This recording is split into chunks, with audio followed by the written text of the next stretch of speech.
Hey, fellow babies, Harley here. Um, I've made a couple of promises over the last week or so about some videos, so I wanted to get on top of some of that stuff. Some of it can't wait. Some of it's going to have to wait. My top 10 has become more difficult than I actually thought. I thought it was a snap. I know what my top three are, and all it went to hell from there. So I'm still picking that up, but I'll get it to you. It's very interesting, and I've got some opinions that will probably piss some people off, but in there lays the story of my life. Um, Uncle Harley's been experimenting. I don't remember what Johnny Fever used to put in his cup, but there's a coffee Crown Royal. I've been steeping it all week, so I let it sit for 7 days, and it's interesting. I don't know whether to call it Coffee Crown Royal or Foo Fighters foil. I mean, Dave Grohl being the coffee and Crown Royal fan that he is, this could be the end. Anyway, let's get to the meat of some matters. David Lee Roth came out and did a video 2 days ago, just a couple of days before Eddie's birthday, which is today. Happy birthday, Eddie Van Halen. And slammed Wolfgang.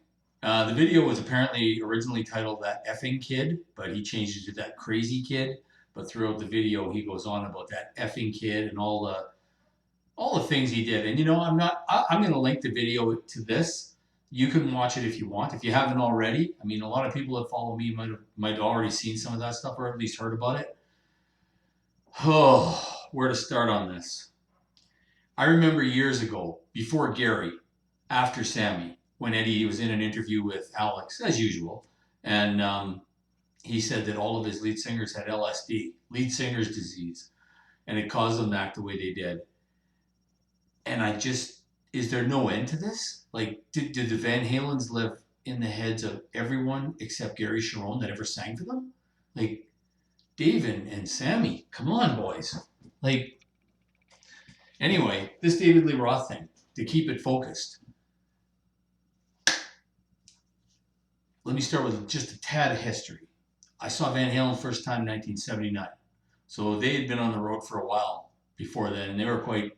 The second album, was the second album released? I don't think so. I can't even remember. It was early. No, it was September. Yeah, so the second album was out. We went in September that year. That's right. April was 80. Yeah. Oh, April was 84. I'll work that out later. September was 1979. And it was mind blowing for me. And I've been committed ever since, and I've seen them every time they came through. Dave and Sammy. The transition was difficult for me. I'll be honest about it. I mean, I was a Dave fan from '79, right? All the albums, all the tours, everything I saw. How dare you change my favorite thing?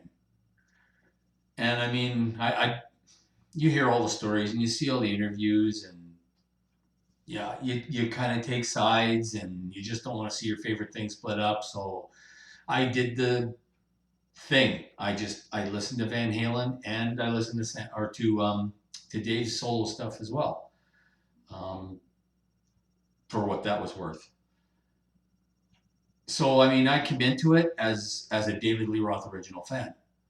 I'm not taking anything away from Sammy. Sammy's done more to hurt his reputation with Van Halen now than he ever did joining after Dave, or with all the pro Dave people, that whole thing. Sammy was fine in the group. I mean, it clearly made Eddie happy, which, if Eddie's happy, then the music is wonderful, right? I mean, Eddie was in control of the music, so that's all that ever mattered. As long as Eddie touched a string, I was a Van Halen fan. Now, this Dave stuff. Sammy's been mouthing a bit lately too. He's been doing his thing, and it's just like, live your own life, man.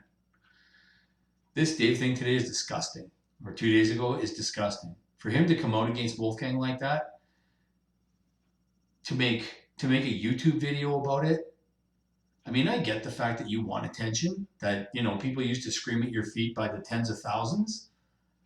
and those days may be gone, that you can walk down the street now and pick up a banana from a sidewalk vendor and go and get yourself a taco and nobody begs you to sign their cast or sign their chest.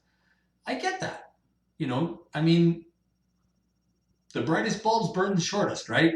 So, Dave, for you to come out and be this ugly against the Van Halen family, there's definitely something going on there. Like, I mean, I heard the other day you said you talk to Al all the time. You talk to Al all the time and you slam Wolfgang like this? I don't know if Al's going to be taking your calls after this. A lot of bullshit. A lot of bullshit, a lot of ridiculousness, a lot of attention seeking, which, I mean, Dave has always been an attention seeker, right? Come on. Like, I don't know.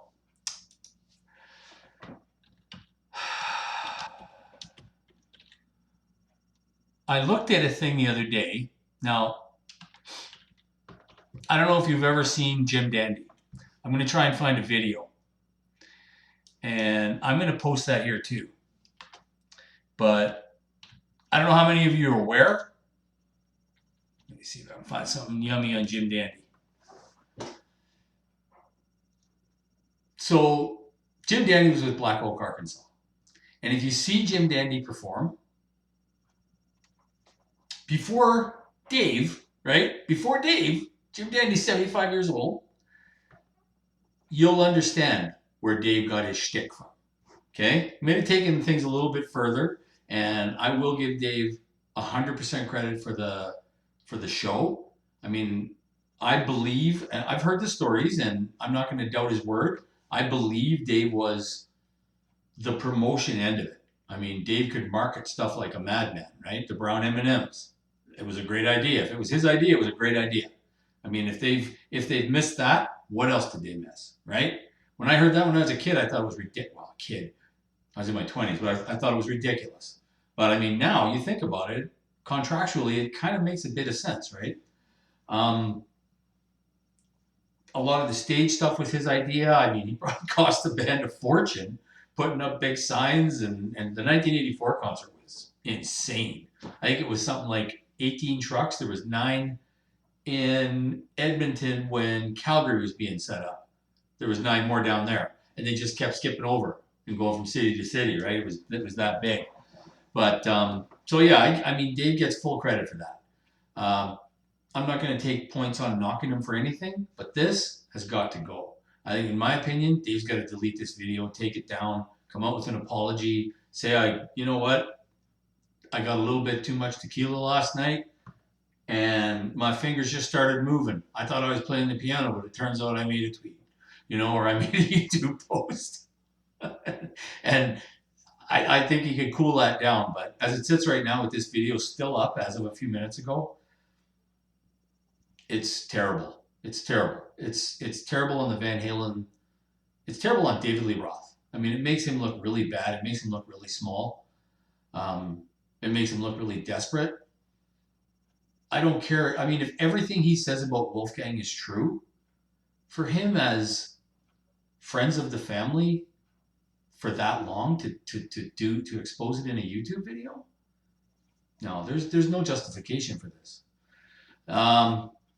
We're almost at 9 minutes, so I'll wrap it up because I know the shorter the video, the better you like it, which is not like real life at all. Anyway, love you guys. Take care. Dave, take that damn video down. We'll love you again. Okay? God damn. Oh, and oh shit, now I can't remember the name. No, I'll think of it later. I'll do another video about it. But I do have the top 10 to come at you. So Friday night, damn, it's 7 o'clock. Love you guys. Have a great night. Take care.